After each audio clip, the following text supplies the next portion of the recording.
Never run out of battery again with the INIU portable charger, the slimmest 10,000 milliamp hour power bank that keeps your devices charged on the go. Stay powered up wherever you go. Click the link in the video description to shop now on Amazon. Huge new asylum scandal erupts as foreign criminals who can't be deported given homes. A rising number of foreign criminals are being given taxpayer-funded asylum accommodation because they will never be deported, the Daily Express can reveal. In another shocking home office scandal, crooks are being given homes on an indefinite basis because of a lack of returns agreements. Critics warned violent thugs, sexual offenders, and drug dealers are free to continue plaguing our nation and its communities. In an explosive submission to Parliament, asylum accommodation provider Serco told MPs, "We are also experiencing an increasing safeguarding risk as a result of the need to accommodate foreign national offenders, FNOs, or individuals tagged under the Home Office curfew scheme." Read more. Labour MP demands foreign criminals be deported in swipe at ECHR. Whilst in theory FNOs who have served their sentence should be transferred to immigration removal centers to await deportation, a lack of returns agreements with certain countries means their nationals will never be deported. These individuals are therefore transferred to asylum accommodation on an indefinite basis. Home Office sources said it has been a long-standing approach, with some foreign offenders able to receive housing because they have claimed asylum. More than 18,000 foreign criminals were living in the community in September, according to the latest Home Office figures. More than 38,000 migrants are staying in hotel rooms, costing £5.5 million a day. A further 65,707 are in other accommodation. Putting someone in a hotel room costs £145 per night, compared with £14 for accommodation such as houses, bedsits, and flats, the National Audit Office said. Robert Bates, research director at the Center for Migration Control, told the Daily Express, "There should not be a single foreign criminal in Britain. If a county is not prepared to take back their convicts, then they should face severe sanctions.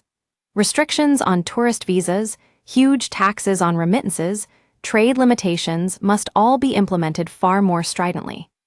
The British public are fed up with our country being used as the world's dustbin for the worst and most nefarious. Politicians should not be spending a single penny of taxpayers' money indefinitely housing foreign criminals. Under these measures, violent thugs, sexual offenders, and drug dealers are all free to continue plaguing our nation and its communities. The UK is a soft touch, laughed at around the world. Enough is enough, the time for tough action is now." Shadow Home Secretary Chris Philp told the Daily Express. Serco's comments highlight the fact that dangerous foreign national offenders should be deported at the end of their prison sentence. Too many are allowed to stay in the UK, presenting a risk to law-abiding British citizens. Very often spurious human rights claims are made by foreign criminals to avoid being deported back to their country of origin. In one recent case, a Zimbabwean pedophile successfully fought his deportation on the ground he might face hostility in Zimbabwe. This human rights madness has to end, which is why conservatives tabled an amendment to the Borders Bill repealing the Human Rights Act in relation to immigration matters. Predictably, Labour MPs voted against it, but we will be trying again.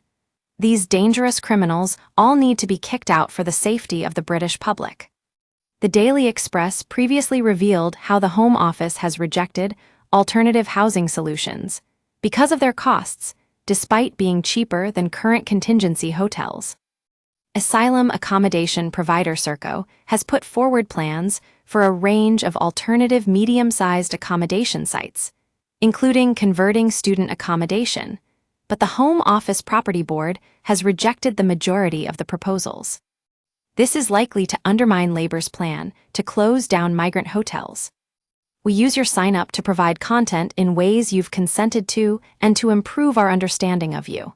This may include adverts from us and third parties based on our understanding.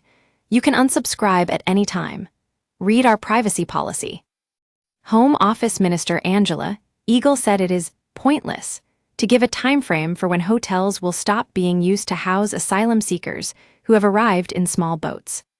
Ms. Eagle said the government wanted to improve asylum processing times, which would ensure they are moved on more quickly. She said, "I want to get out of hotels as quickly as is feasible. I'm not going to name particular dates because that is a pointless thing to do. The thing is that we've got to get through the appeal system and the first asylum processing system so that we can move people through the system much more quickly. We also need to continue our work on returns. We've ramped those up so that there's been a huge increase in people returned.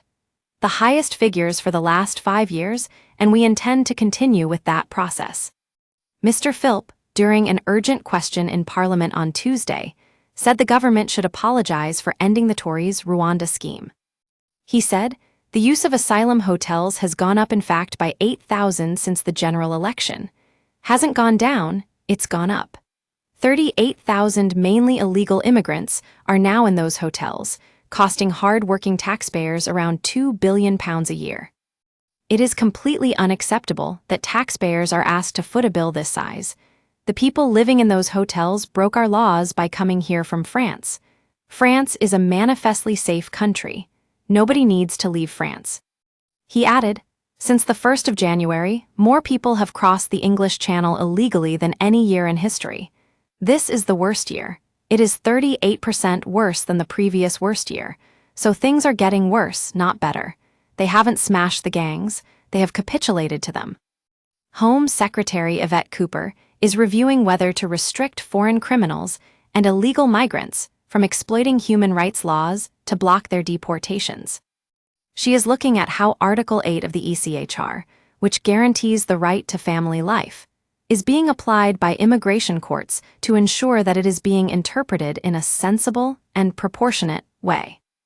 A Home Office spokesman said, "Foreign nationals who commit heinous crimes should be in no doubt that we will do everything to make sure they are not free on Britain's streets, including removal from the UK at the earliest possible opportunity. We work closely with accommodation providers to ensure the safety and welfare of asylum seekers in our accommodation, including tailoring support to meet their individual needs if necessary."